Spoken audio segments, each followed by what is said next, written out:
Recently I've been thinking about the subject of nature versus nurture in regards to My Little Pony versus Equestria Girls. If you look at the series My Little Pony and the two movies we've gotten from the Equestria Girls world so far, you see many of the same characters, but many of these same characters are having different personalities and different life experiences. Look at Rainbow Dash, for example. In Rainbow Rocks, Rainbow Dash is extremely arrogant.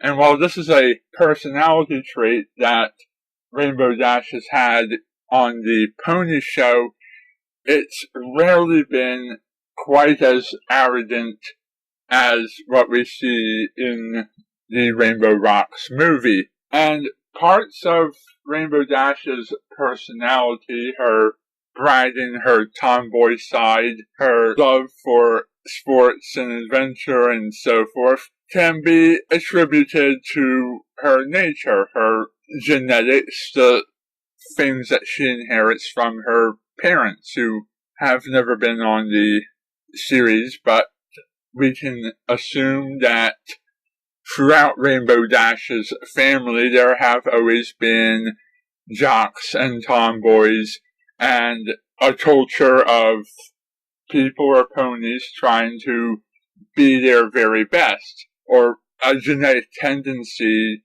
of naturally being stronger and more athletic.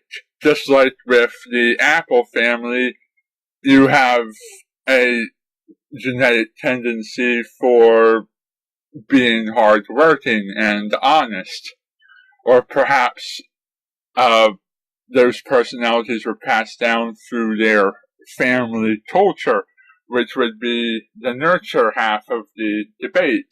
But in the worlds of Equestria and the world of Canterlot High School, these characters have had different experiences.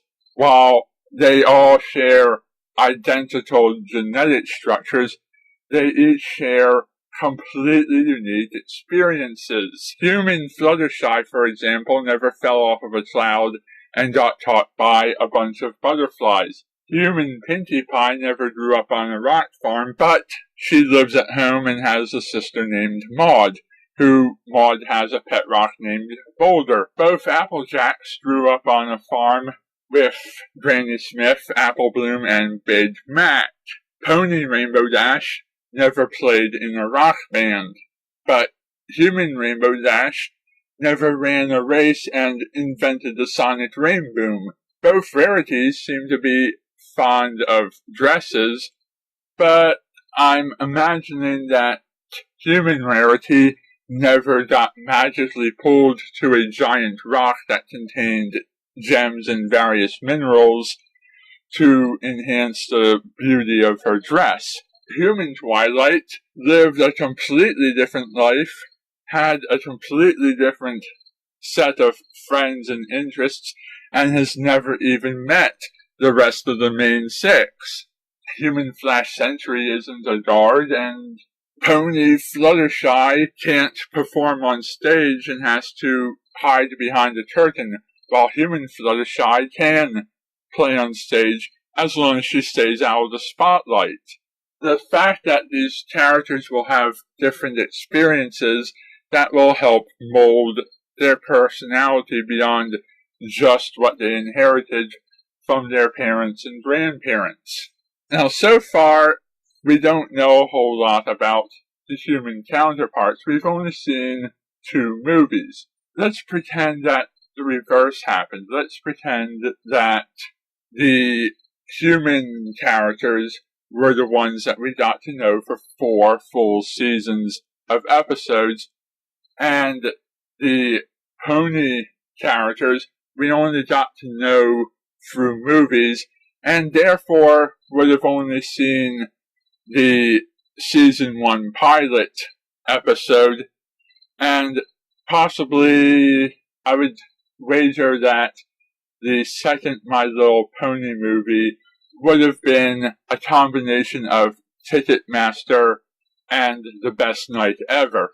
At least that's what I think, in my own opinion, would have made a great second movie, as opposed to any of the other season 1 episodes being combined into a movie. Though feel free to disagree with me on that statement. If we'd only known the ponies for who they were in season 1, we would have never gotten as much information as we know about them, and would instead be comparing Pony World to Human World. We would already know the humans' personalities and would now be experiencing how ponies' lives go differently when they have magic and stuff dictating what their adventures are. But what we are getting is we are in a 4-season long pony series and a 2 somewhat extended length episode long, probably like watching 4 episodes, each one representing 2-parters worth of human storytelling. So we're at an unfair disadvantage when it comes to getting to know the human characters. I can't say for certain what the differences are, only that the differences exist, and there will be an interesting study going in comparing humans to ponies throughout both series. I wonder just how different personalities between ponies and humans can get as the story goes on. I tend to wonder how would different episodes of My Little Pony play out in the human world and vice versa.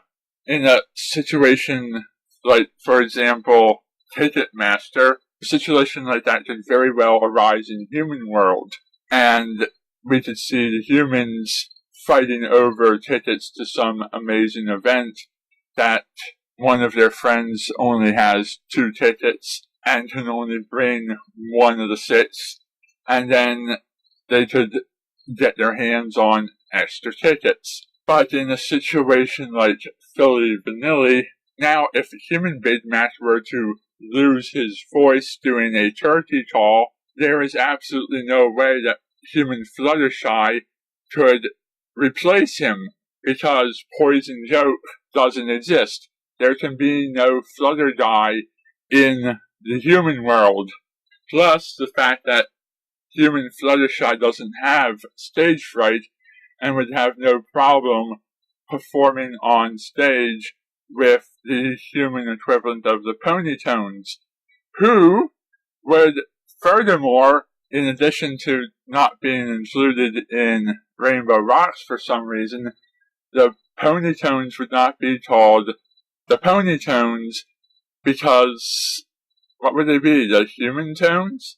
Yeah, the very name of that group could not exist.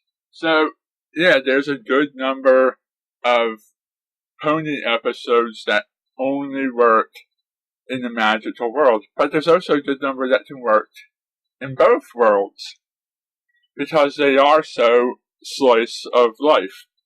Like Apple Family Reunion, that one could work in both Pony World and Human World.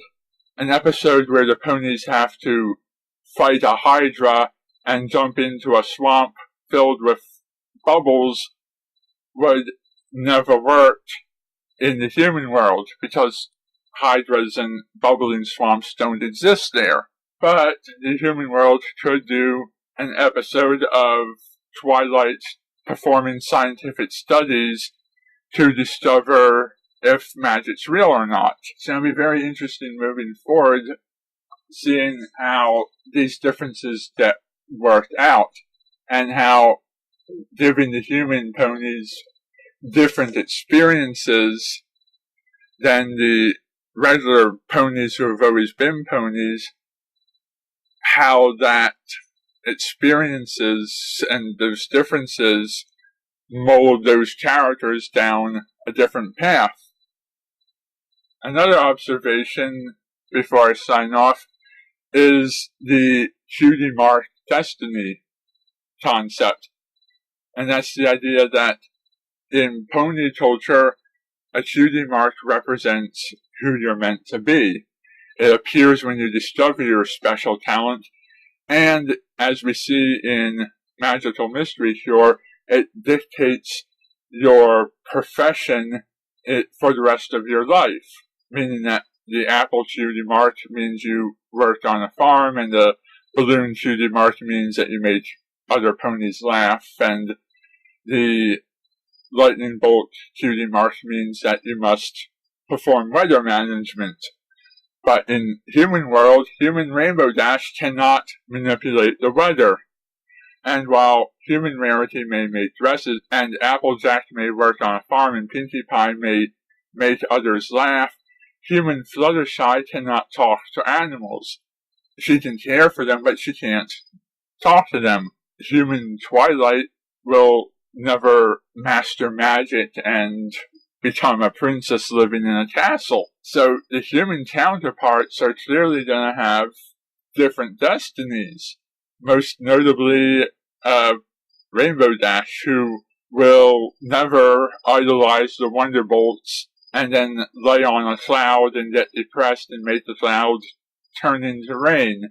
She may encounter Spitfire and Fleetfoot and Lightning Dust and Soren and want to be friends with them at some point, but they won't be flying through the air, walking on clouds, doing tricks and pushing her through an academy situation. Bolt Biceps will never have trouble flying. Fluttershy will never befriend a all-powerful god of chaos. You know, there are so many things that only make sense in Pony World. So yeah, there's quite a lot that can happen in both worlds, and there's quite a lot that can't, and ultimately it will mold completely different characters between the two worlds. And I'd like to hear some of your thoughts on this subject, so leave comments below. Thank you for watching.